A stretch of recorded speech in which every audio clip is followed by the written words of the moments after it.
The Tuscan Voyage. Chapter 2. Settling into Tuscan life, learning the language. Arriving in Tuscany with limited Italian proficiency was both daunting and exciting. We were eager to immerse ourselves in the local culture and connect with the people, but we knew that learning the language would be essential for a truly fulfilling experience. We started by taking language classes, which provided us with a foundation in grammar and vocabulary. However, we quickly realized that the best way to learn Italian was to surround ourselves with the language as much as possible. We made an effort to speak Italian whenever we could, whether it was at the market, in a restaurant, or simply chatting with our neighbors. At first, we stumbled over our words and made plenty of mistakes. But the Tuscan people were incredibly patient and encouraging. They were always willing to help us improve our pronunciation and expand our vocabulary. We gradually became more confident in our ability to communicate, and we started to feel a sense of belonging in our new community. Learning Italian not only allowed us to communicate with the locals, but also opened up a whole new world of experiences. We were able to read books and newspapers in Italian, watch Italian films and TV shows, and appreciate the nuances of Italian art and literature. The language became a gateway to a deeper understanding of Tuscan culture and history. Of course, learning a new language also had its challenges. There were times when we felt frustrated and discouraged. But we persevered, knowing that the rewards were worth the effort. Today, we are grateful for the fluency we have achieved in Italian. It has enriched our lives in countless ways and made our Tuscan experience truly unforgettable. Chapter 2. Settling into Tuscan life, making friends. Forging new friendships in a foreign land can be both exciting and daunting. As we settled into our new life in Tuscany, we found ourselves surrounded by people who were initially strangers but who would soon become some of our closest friends. One of the first people we met was our neighbor, an elderly gentleman named Antonio. Antonio had lived in the village for his entire life and was a wealth of knowledge about the area. He spent many afternoons sharing stories with us, teaching us about local customs, and introducing us to other members of the community. Another important friendship we made was with a young couple named Francesca and Luca. They owned a small cafe in the village, and we quickly became regulars. We would spend hours sitting at their cafe, sipping espresso and chatting about everything under the sun. Francesca and Luca were always eager to help us integrate into the community, and they often invited us to join them for local events and gatherings. As we explored the region, we met other like-minded people who shared our interests in hiking, cooking, and art. We joined local groups and clubs, and soon we had a wide circle of friends from all walks of life. We learned so much from our new friends, and they helped us to feel truly at home in Tuscany. Of course, making friends in a new country also had its challenges. There were times when we felt misunderstood or lonely. But we persevered, and over time, we built a strong network of friends who became our chosen family in Tuscany. The friendships we made in Tuscany were invaluable. They enriched our lives in countless ways and made our experience of living abroad truly unforgettable. We are forever grateful for the warm and welcoming people who opened their hearts and their homes to us. Forging new friendships in a foreign land can be both exciting and daunting. Chapter 2.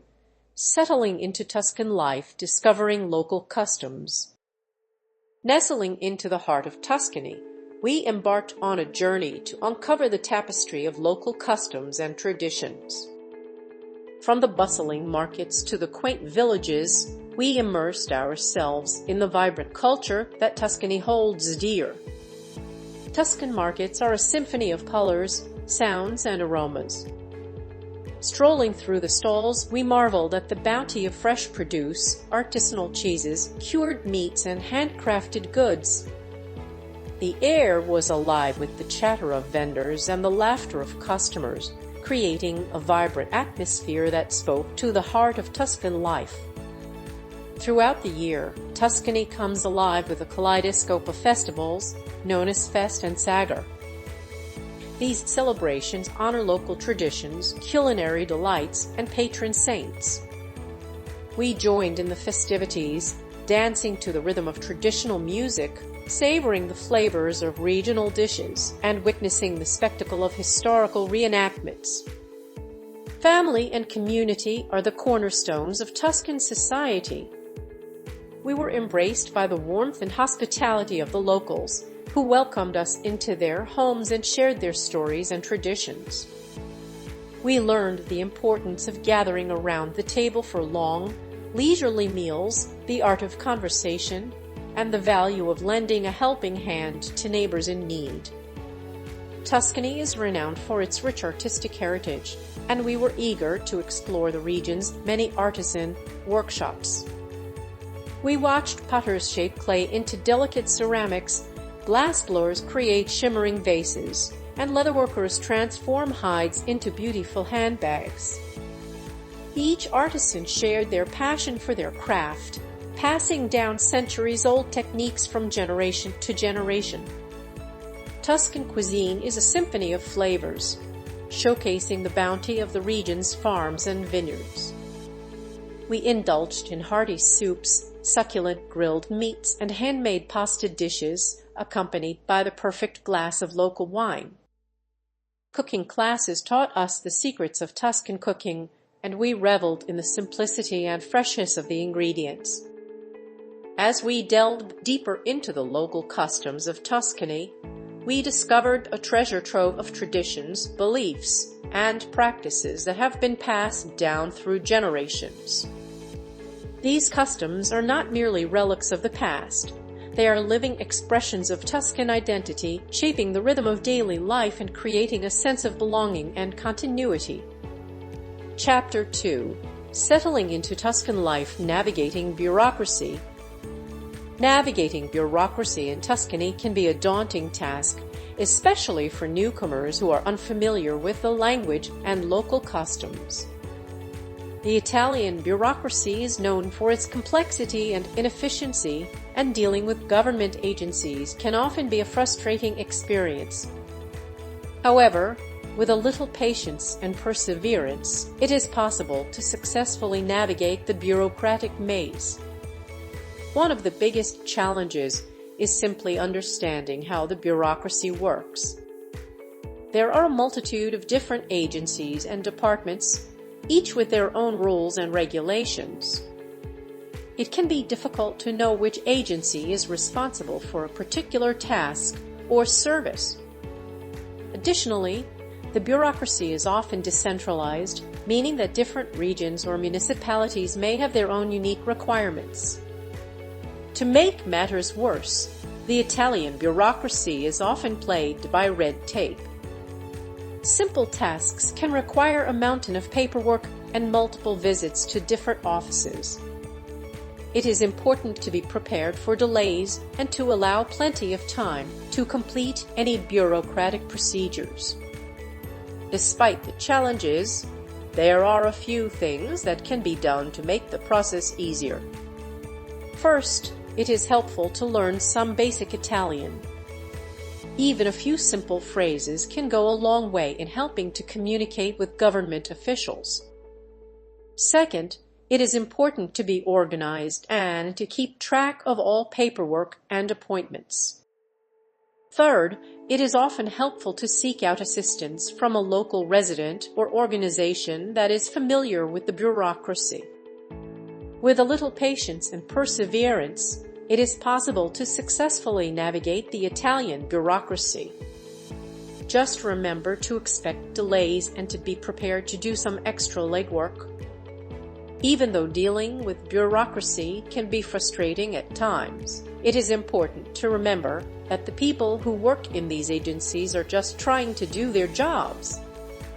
They are often overworked and understaffed, and they may not always be able to provide the level of service that we would like.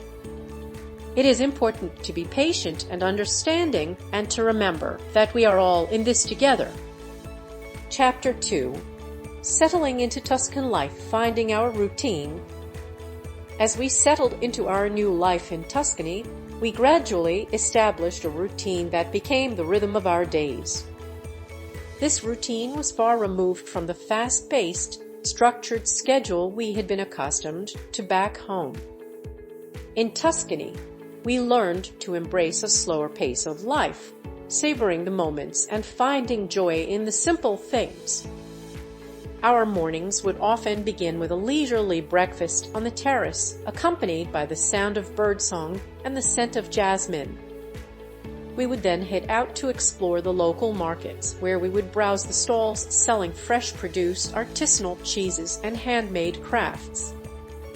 The markets were a vibrant tapestry of colors, sounds, and smells, and we relished the opportunity to interact with the friendly vendors and fellow shoppers. Afternoons were often spent exploring the surrounding countryside. We would go for long walks through olive groves and vineyards, marveling at the beauty of the Tuscan landscape.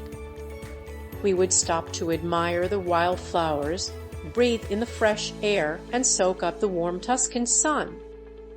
Sometimes we would pack a picnic lunch and find a secluded spot by a river or under a shady tree where we could relax and enjoy the peace and tranquility of our surroundings. As evening approached, we would return home and prepare dinner together. Cooking became a labor of love as we experimented with local ingredients and traditional Tuscan recipes. We learned to make pasta from scratch, to create flavorful sauces using fresh tomatoes and herbs, and to grill meats and vegetables over an open fire. Dinner time was a time to connect as a family, to share stories and laughter, and to appreciate the simple pleasures of a home-cooked meal. After dinner, we would often take a stroll through the village, enjoying the cool evening air and the warm glow of the streetlights. We would stop to chat with neighbors, admire the architecture of the old buildings, and soak up the charm of our new home. As we walked, we felt a sense of belonging and community that we had never experienced before. Our routine in Tuscany was not fixed or rigid. It was adaptable and flexible, allowing us to embrace the unexpected and to savor the moments as they came. We learned to go with the flow, to appreciate the beauty of spontaneity, and to find joy in the everyday. This video was created from an ebook on sale at www.pagebook24.com using a self-developed program by Pasquale DeMarco. Download the ebook now.